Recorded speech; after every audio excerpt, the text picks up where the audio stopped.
Hello student, exercise 14.1। आज हम आपको फैक्टर पढ़ाने वाले हैं बेटा। तो ये फैक्टर क्या होता है ये आपको अच्छे से समझ में आ जाएगा। जैसे आपने छोटी क्लास में पढ़ा है, क्लास 5th में 12 का फैक्टर क्या होता है, तो प्राइम फैक्टर आप निकालते थे तो क्या निकालते थे बेटा, 2 × 2 × 3, ठीक है ना। तो इसे क्या कहते हैं, प्राइम फैक्टर्स ऑफ 12। अब आप लिखेंगे बेटा कॉमन फैक्टर आपको निकालना है, ये 12x और 36। एक एल्जेब्राइक नंबर है और दूसरा क्या है आपका, एल्जेब्राइक नंबर नहीं है, नंबर्स है ओनली। तो इन दोनों का क्या निकालना है, कॉमन फैक्टर निकालना है। तो जैसे आपने यहाँ पर लिखा है तो यहाँ पर हम लिखेंगे बेटा 12x, ठीक है बेटा। और फिर नेक्स्ट क्या है बेटा आपका, नेक्स्ट है आपका 36, ठीक। तो आप सबसे पहले देखिए कि क्या ये 12 के फैक्टर में 36 आता है। तो आपको पता है कि अगर हम 12 की टेबल पढ़ेंगे तो ये 3 बार में आ जाएगा 36। तो यहाँ पर पहला क्या है बेटा, 12 ही लिख लीजिए और इंटू क्या लिख लीजिए, x। और इसका बेटा आप फैक्टर क्या लिखिएगा बेटा, हमने बताया है कि 36 क्या है, 12 के फैक्टर में आ रहा है। तो आप क्या लिख दीजिएगा बेटा, 12 × 3, ठीक है, 36 हो जाएगा। अब फिर हम देखते हैं बेटा कि इसमें कॉमन कौन कौन सा है। बोला है कॉमन फैक्टर, क्या लिखा है बेटा, ये कॉमन फैक्टर।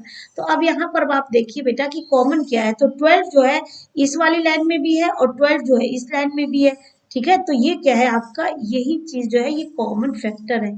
तो आपका कॉमन फैक्टर क्या हो जाएगा बेटा, इस सब में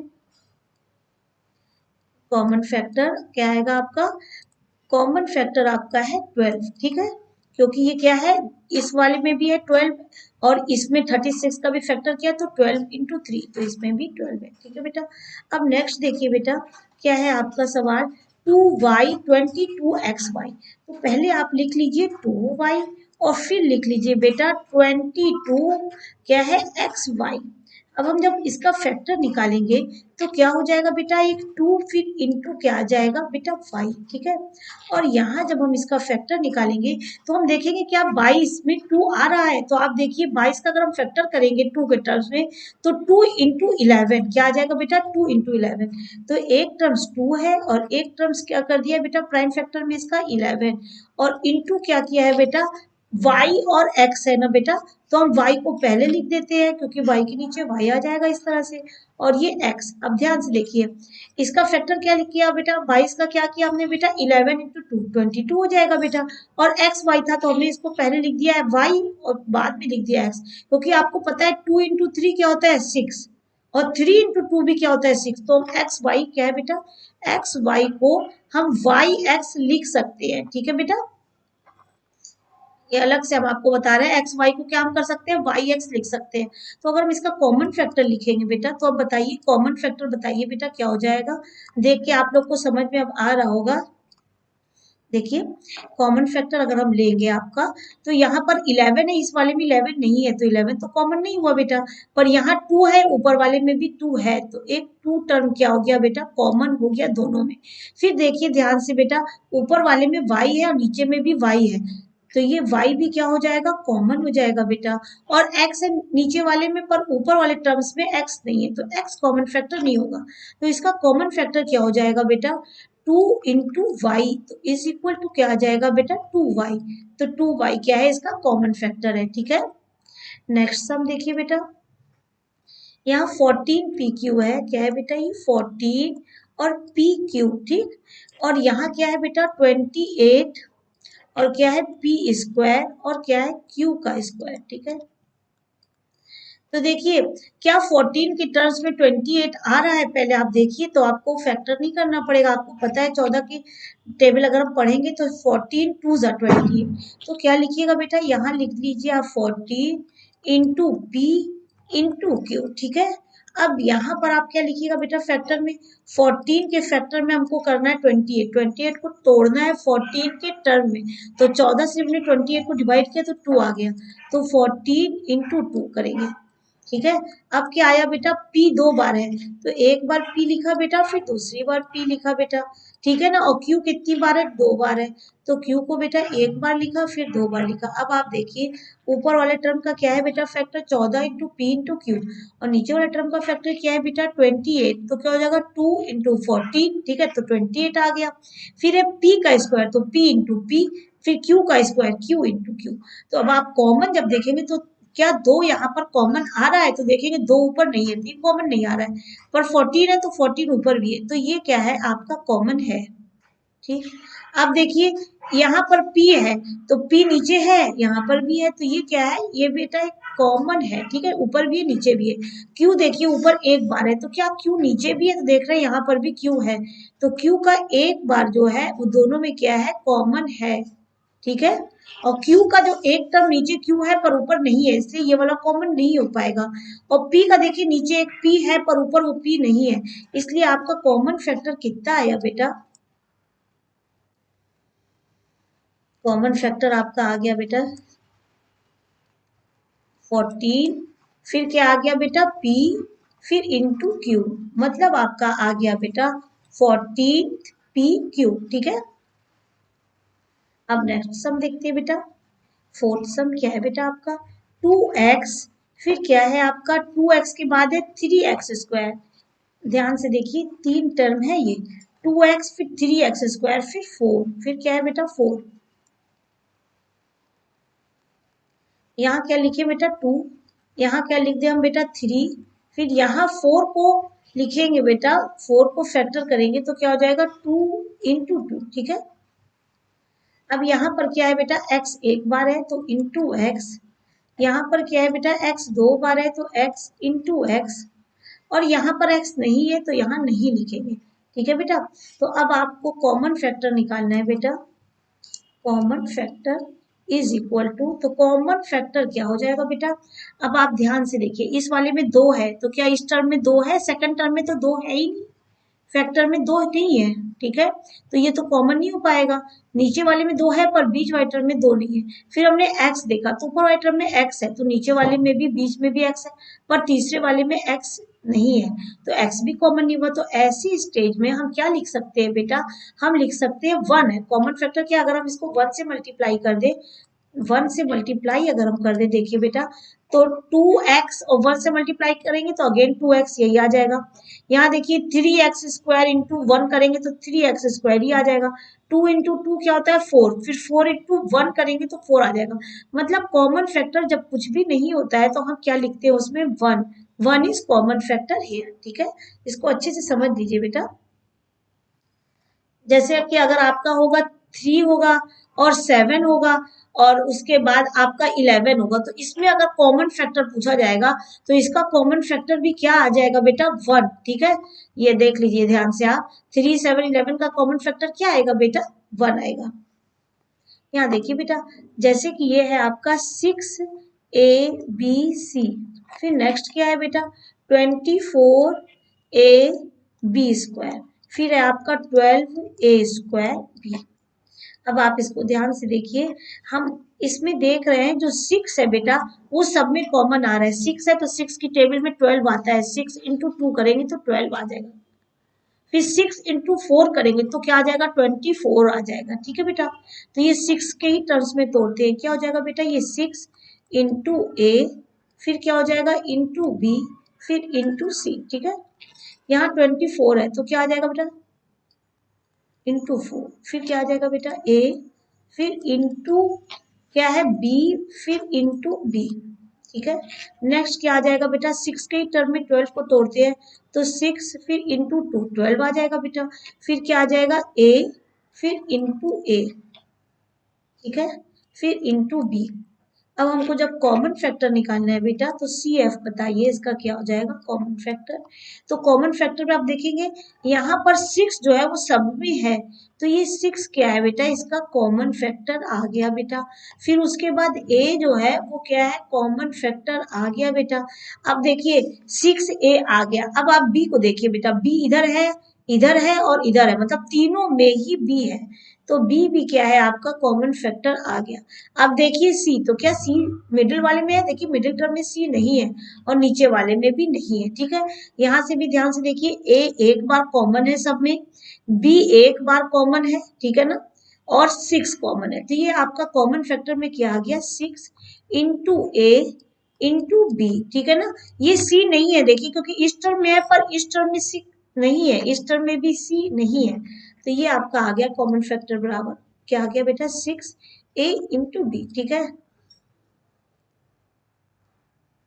ये क्या है बेटा 16 x का क्यूब, ठीक है।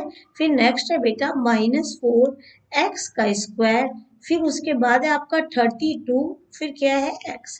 अब आप देखेंगे सबसे छोटा टर्म कौन सा है और उसके फैक्टर में और नंबर्स आ रहे हैं कि नहीं। तो सबसे छोटा टर्म इसमें न्यूमेरिकली वाला क्या है 4 है, तो 4 की टेबल में देखिए 16 आ रहा है, ठीक है ना। क्या आ रहा है 4 इंटू 4 से 16 आ जाएगा, और 4 इंटू 8 करेंगे तो क्या आ जाएगा 32 आ जाएगा। तो ये क्या लिखेंगे बेटा 4 इंटू 4, ठीक है ना। 16 को हमने किसके टर्म में तोड़ा, सबसे छोटे टर्म्स के में अगर टेबल में आ जाता है तो हम उसी में तोड़ते हैं, जो सबसे छोटा नंबर है तो वो क्या है 4 है।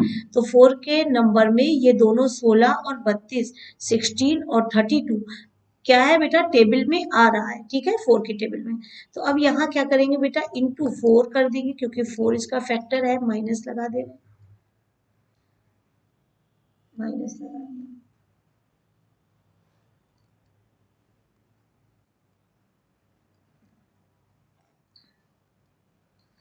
बेटा क्या है ये 32, तो ये क्या हो जाएगा बेटा 4 इंटू 8, ठीक है। अब यहाँ x क्यूब करना है तो ये क्या हो जाएगा बेटा x इंटू एक्स, फिर इंटू एक्स, और यहाँ पर एक्स स्क्वायर करना है तो क्या हो जाएगा बेटा x इंटू एक्स, फिर यहाँ पर क्या करना है ओनली x करना है। अगर आपको कॉमन देखना है तो क्या है बेटा ये 4 जो टर्म है वो देखिए सब में कॉमन है, फिर x देखिए ये वाला सब में कॉमन है, ठीक है ना बेटा। यानी कि एक बार x कॉमन है, और ये दूसरी बार वाला x अगर आप कॉमन ले रहे हैं तो नीचे नहीं है, नीचे केवल एक ही x है, तो ये नहीं हो पाएगा कॉमन। ये 4 है पर नीचे बेटा यहाँ पर 4 नहीं है, केवल एक ही बार 4 है, तो यहाँ कॉमन फैक्टर क्या आ जाएगा बेटा 4x, ठीक है।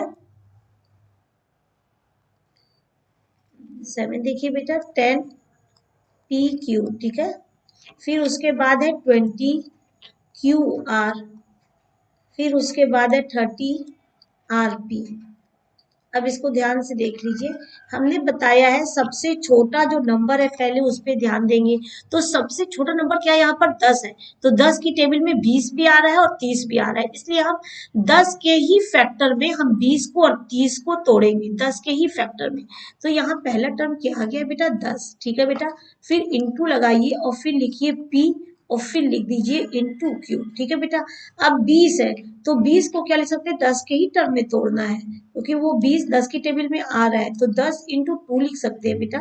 फिर 30 को तोड़ना है तो क्या लिखेंगे बेटा 10 इंटू 3, ठीक है। फिर है यहाँ क्यू आर, तो यहाँ पर लिख दीजिए क्यू, क्यू के नीचे सुटेबल रहेगा, वैसे आप यहाँ पर भी लिख सकते हैं, और यहाँ लिख दिया हमने आर, ठीक है बेटा। फिर उसके बाद है आर और पी, तो पी हम क्या लिखते हैं इसी के नीचे पी लिख देते हैं बेटा, और ये आर आर के नीचे लिख दे रहे हैं, ठीक है बेटा। अब आप ध्यान से देखिए यहाँ पर क्या कॉमन है बेटा, सबसे पहले जो है 2 को देखा तो वो ऊपर नहीं है, 2 3 भी नहीं है, 10 ही एक ऐसा चीज है जो सब में कॉमन है नंबर्स में, तो ये 10 क्या हो गया आपका कॉमन फैक्टर है। अब p देखा तो p इस वाले में है इस वाले में, पर मिडिल टर्म में p नहीं है, कॉमन नहीं हो पाएगा। q इसमें पर लास्ट वाले में देखिए q नहीं है, देखिए इधर, ठीक है। अब हम आर देखेंगे तो आर दोनों टर्म में तो है, आर इधर इधर ऊपर वाले में नहीं है, तो इसका कॉमन फैक्टर क्या आ जाएगा बेटा, कॉमन फैक्टर आ जाएगा ओनली 10, ठीक है। न पी न क्यू न आर, क्योंकि एक 2 में है तीसरे वाले में नहीं। अब देखिए बेटा 3x² फिर है y का क्यूब, फिर उसके बाद है 10x का क्यूब, फिर है y का स्क्वायर, फिर है 6x का स्क्वायर, y का स्क्वायर और z। देखिए बेटा यहाँ पर जो है वो 3 है, और यहाँ पर क्या है 10 है, और यहाँ पर 6 है, तो सबसे छोटा नंबर 3 है, तो क्या उसके फैक्टर में 10 आता है क्या, उसकी टेबल में तो नहीं आता है, तो इसमें क्या हो जाएगा 3 का जो है फैक्टर्स में 10 नहीं आता है, तो अलग अलग आप सबका फैक्टर लिखिए, इसका आ जाएगा 3, फिर इंटू लिखिए बेटा x इंटू एक्स, इंटू क्या हो जाएगा बेटा यहाँ पर y का क्यूब है, तो क्या y into y into y, ठीक है बेटा। अब 10 का कॉमन फैक्टर देखेंगे तो 10 का आप कर देते हैं बेटा 2 इंटू 5, ठीक है ना, इंटू फिर x कितनी बार है 3 बार है, एक बार फिर बेटा 2 बार, फिर उसके बाद 3 बार x है बेटा, फिर y कितनी बार है, 2 बार है y, फिर y, ठीक है। 6 है यहाँ पर, तो 6 का फैक्टर क्या हो जाएगा, 2 इंटू क्या हो जाएगा 3, ठीक है। अब यहाँ पर x कितनी बार है, 2 बार है, तो x 2 बार लिख दिया बेटा। फिर उसके बाद है y 2 बार है, तो 2 बार हमने क्या लिख दिया बेटा, y लिख दिया। फिर उसके बाद क्या है बेटा, z है। अब कॉमन फैक्टर जब हम निकालेंगे तो हम देखेंगे पहले नंबर्स में, तो अगर 3 है तो क्या 3 सब में है, बीच वाले में नहीं है। फिर 2 देखेंगे तो 2 सब में, 2 दोनों में तो है लास्ट टर्म में, पर ऊपर वाले में नहीं है, तो नंबर्स में तो कोई भी चीज कॉमन नहीं है। अब हम एक्स में जाएंगे, तो एक्स में देखेंगे बेटा, तो यहाँ पर देखिए एक्स में सब में एक्स है, ठीक है ना, एक एक्स कॉमन हो गया। फिर देखिए नीचे से लेकर ऊपर तक सब में दूसरी बार भी एक्स कॉमन है, तो 2x हो गया बेटा कॉमन। फिर उसके बाद अब एक्स का जो है तीसरी बार जब हम देखते हैं तो इसमें एक्स है पर ऊपर एक्स नहीं है, नीचे भी नहीं, तो ये वाला एक्स कॉमन नहीं होगा। फिर अब हम वाई को देखते हैं बेटा, तो वाई जो है आपका कौन सा कॉमन है बेटा, देखिए यहाँ पर देखिए y है, यहाँ पर y है, फिर यहाँ पर भी y है, एक y यहाँ पर, मतलब तीनों टर्म में एक एक y है। तो आप इसको क्या कर लीजिए, कॉमन ले लीजिए। देखिए तो डिजाइन अच्छा बन रहा है, ठीक है। ध्यान से देखिए बेटा, यहाँ पर भी फर्स्ट टर्म में y है, ये भी y है, ये भी y है। अब इधर देखिए बेटा, यहाँ पर भी देखिए y है, सेकंड टर्म में भी देखिए y है, और लास्ट टर्म में भी देखिए y है यहाँ पर। तो अब आप ध्यान से देखिएगा, तो यहाँ कॉमन फैक्टर बेटा क्या हो जाएगा बेटा आपका, x इंटू एक्स, फिर उसके बाद हो जाएगा y इंटू वाई, ठीक है। देखिए y 1 2 3 बार में, y 1 2 3 बार में, मतलब सब में y है, ठीक है, तीनों टर्म में है। तो ये आपका क्या आ जाएगा, कॉमन फैक्टर क्या हो जाएगा बेटा, x square y square, z नहीं है बेटा ऊपर के टर्म में, इसलिए ये हो जाएगा आपका कॉमन फैक्टर एक्स स्क्वायर, और फिर क्या आ जाएगा यहाँ पर बेटा वाई स्क्वायर, ठीक है। तो आपको अच्छे समझ में आ गया कि कॉमन फैक्टर कैसे निकालेंगे। पहले हम क्या करेंगे बेटा, नंबर्स का कॉमन फैक्टर निकाल लेंगे, ठीक है। और फिर जब नंबर का कॉमन फैक्टर निकल जाएगा तब हम अलजेब्राइक टर्म का देखेंगे कि क्या डिजिट सब में छोटा है। जैसे अगर आप यहाँ से भी देखना चाहेंगी तो आप देख सकती है कि x का स्क्वायर टर्म सब में छोटा है, सबसे छोटा है और सब में है, तो यहाँ x का स्क्वायर हो जाएगा।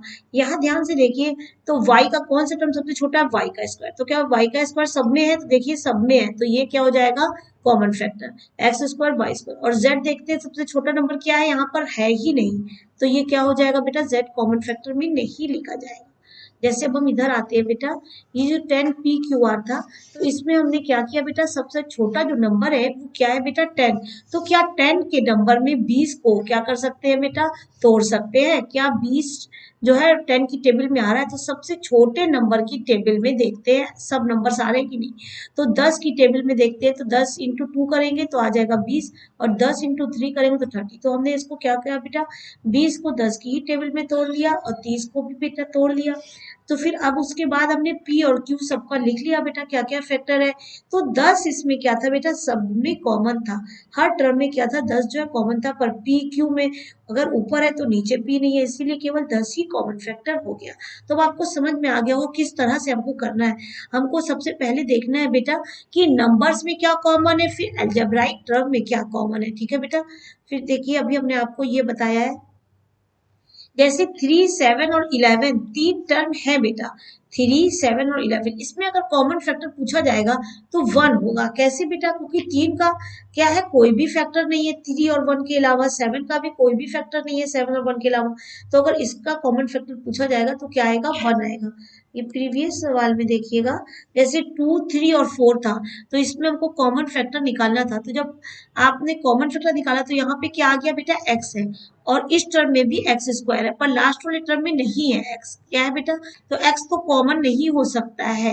उसी तरह जब हम आगे वाले में गए बेटा, यहाँ 2 3 और 4 में, तो यहाँ 2 है पर इस वाले टर्म में 2 नहीं है, तो 2 भी कॉमन नहीं हो सकता है। तो कॉमन फैक्टर ऐसी स्टेज में क्या लिखते हैं बेटा, इस तरह के सवालों में 1, क्योंकि अगर हमने 1 से मल्टीप्लाई किया तो 2x ही रहेगा, देखिए 2x में, और यहाँ 3x स्क्वायर में 1 से मल्टीप्लाई किया तो 3x स्क्वायर रहेगा, 4 में 1 से मल्टीप्लाई किया तो 4 ही रहेगा। तो कॉमन फैक्टर क्या हो जाएगा बेटा, 1। ओके बेटा, अब आप लोग खूब अच्छे से सवाल करिए बेटा, कोई भी प्रॉब्लम हो तो कमेंट बॉक्स में लिखिए। बाय बेटा।